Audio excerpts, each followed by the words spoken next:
This is, of course, your dude, Liger here, continuing my exchange reviews again. And today we got ourselves a centralized exchange called CoinEx. Now, as a reminder, reviews are not to be considered as endorsements. Just because I review a dApp, website, token, coin, or an exchange, it doesn't mean that I'm actually endorsing them.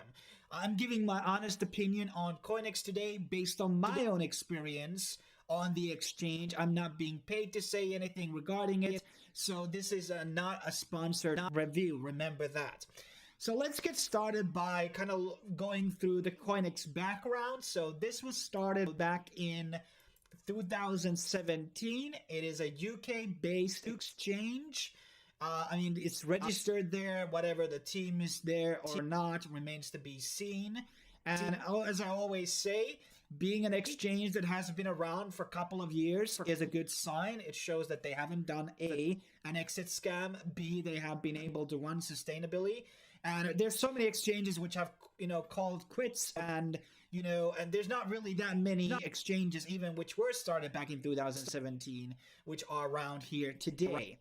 Also, they currently have at least 214 coins alongside with 432 pairs. Remember that CoinGecko doesn't always, and any of the coin market caps actually, count all the things that are listed always there. Now, let's get started with the actual review of the platform. First of all, I do like the interface and the layout here. Pretty, straightforward, basic main page here. And basically also have mobile clients for people who are wanting to get the APK or the Google Play Store version for Android or the Apple version. They also support their own API, 24/7 expert support, CoinEx Ambassador Program, something you might want to look into. And then there's obviously the CoinEx community. CoinEx also has their own public chain, which uses their CET token, which also exists on Ethereum. And CET is basically used to reduce the cost in trading. It is basically also the gas token on their own chain. And it also gives you VIP services, which can include things like airdrops, according to them. So let's kind of go through the actual layouts we always do.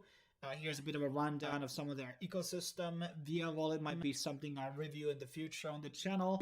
OneSwap, I don't know if they actually own it. Maybe they do. There's a review already of that platform on my channel in case you're interested. But let's get into the market, starting with Buy Crypto here. So they do have apparently have a fiat gateway here, which is going through partners, Simplex, Mercurio, and MoonPay, which is pretty much good way to, get some money.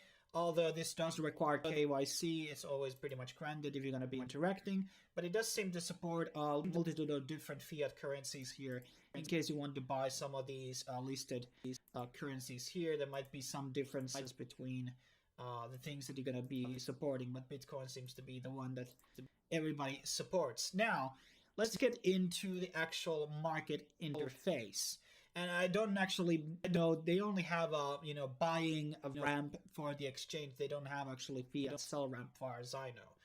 Now, in terms of spot trading, they have actually 4 different markets. You have the US dollar, BTC, Bitcoin Cash, which is probably the first time I've seen a Bitcoin Cash pairings since I've done a lot of these exchange reviews. I think I'm like halfway, as I already said multitudes before, I'm going to be reviewing all of these major exchanges by the end of the year. Been a bit of a goal of mine. And then we also have Ethereum markets as well. And it's probably assumed that BTC has the highest amount of pairings here. Bitcoin Cash likely going to be having a lot less, but also a pretty nice bunch up here. But let's jump into one of the trading interfaces. What does it actually look like? So here we have a pretty clean interface here. We have, limit trades, the market trades, stop limits, stop market. The interface does also come in night mode, which I always prefer. Looks pretty clean. Sometimes certain websites don't have very nice daylight modes, but I think the both one really work out really fine here. The candlesticks and everything are looking very nice. One of the cool things here is that you're seeing, I think these are daily lows and daily highs.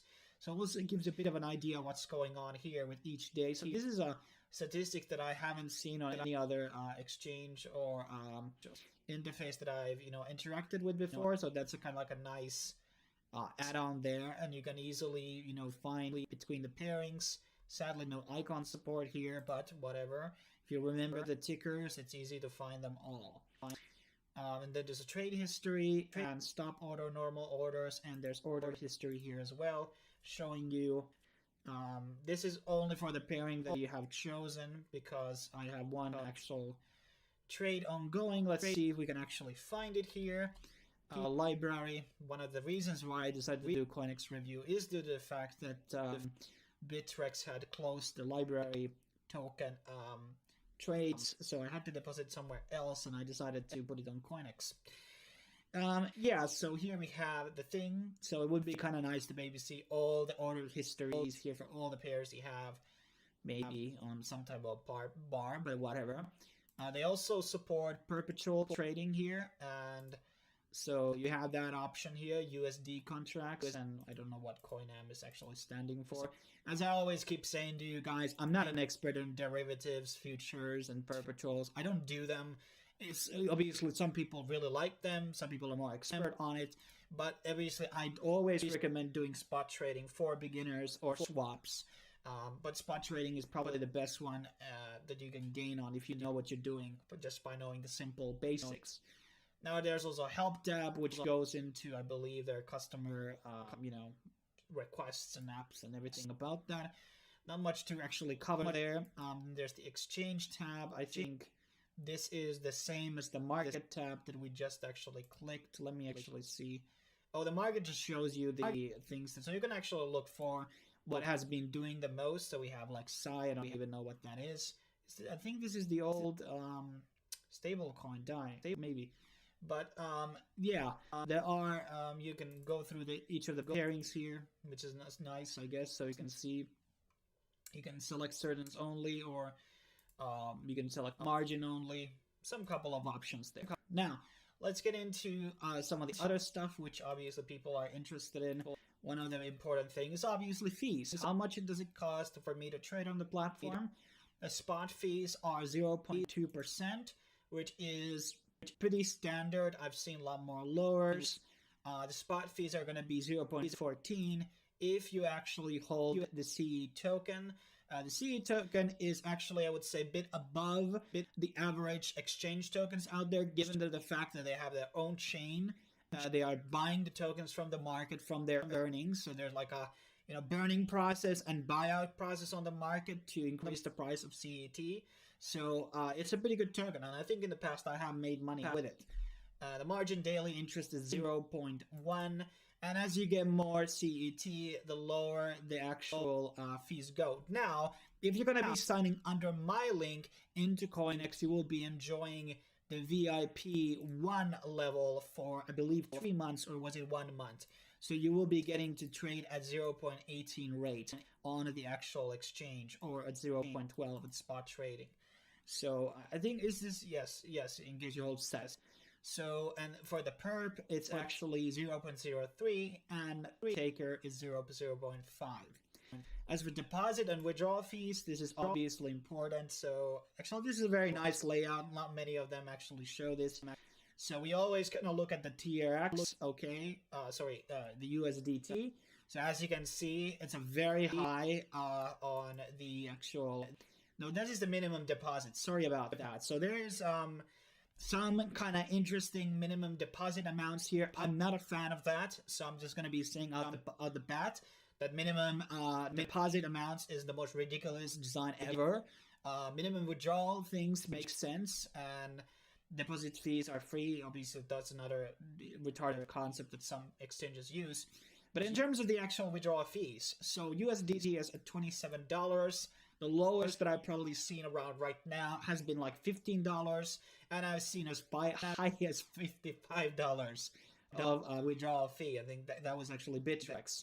But you have the options of using the USDT in CoinExchange and Binance Smart Chain and Tron. So that's not a big problem, because you can circumvent these fees by withdrawing into another chain. And that's a very good strategy to do. Meanwhile, as the Ethereum is having its congestions, and I don't think the congestions are going to be going down drastically. I mean, they're going to be going down a bit in the future, but not drastically until the major updates are coming aboard. And as for like the total coins being supported here, I think it's a pretty good amount. You have a couple of DeFi gems here, and mostly some more established coins. Now, let's go into the actual, asset page here. So here you can see all the coins that you hold. You can choose to hide small assets if you so desire. It needs to be understood as well that there is no KYC in order to trade on the platform. As far as I know, if I'm going to be withdrawing this Bitcoin right now, it will not require me to do KYC as well. So basically, there is no KYC on the exchange, so you can withdraw and everything without ID, but the ID is obviously going to be increasing your withdrawal limits and etc. In terms of the deposit records, you have all the data here for what you're interested in, withdrawals and everything. This is not very important. The AMM account, I don't know what this is actually for. There's also... Okay, these are not interesting things. These are not interesting. So let's go back into the account tab. There is a referral program which offers 40% of the TX fee, as we have covered in the past. Most of the exchanges are 30%. 40% is very competitive in my opinion. And as I said, 3 months of VIP1 fees discount for the newly registered people. So when you're registering, W9MHC is my code in case you want to. And yeah, there's many people already registered here. But let's actually move on. I think we have still a couple of things we could probably touch upon. There's a sub-account possibility. So if you're running a company account or something like that, and you want to have other accounts under that, that's something you can do. APY management is also available. This is for trading bots and things like that. That's also a nice thing. And obviously we're going to be going through a bit of the settings here. What are the things that you can do? So you have TOTP authentication, anti-phishing code, but there are some lacking things, I guess, here in terms of you can bind your mobile address as well, but I'm not sure is this actually Google Authenticator. Actually, yes, it is. So a couple of security features there available for people who are interested in those. And then there's obviously account level, and it increases by how much CET you hold. And basically this is the VIP, and spot trading volume also apparently increases your level as well. I'm not really sure about that. But that's pretty much my rundown of CoinEx. So to give you like a very closing rundown here, it's a pretty middle of the pack exchange. I think one of the biggest benefits here is that it's no KYC. It doesn't really have a lot of, DeFi services which you would, want, perhaps in top exchange, staking services, things like these. But in terms of like the fees, it's pretty much middle of the pack. Referral rules are also a bit higher than the standards, and it's easy to use. Has some level of coins there available and tokens which you might desire trading. So overall, I think it's a decent exchange. Now, I had no problems with it before. So I don't really have anything negative to say about it, but obviously people in the comment section are probably going to be providing some feedback regarding the exchange. And always, as I say, get a second opinion from someone else. Don't trust just my word on it. Thanks for watching. I will be seeing you guys next time on the next review.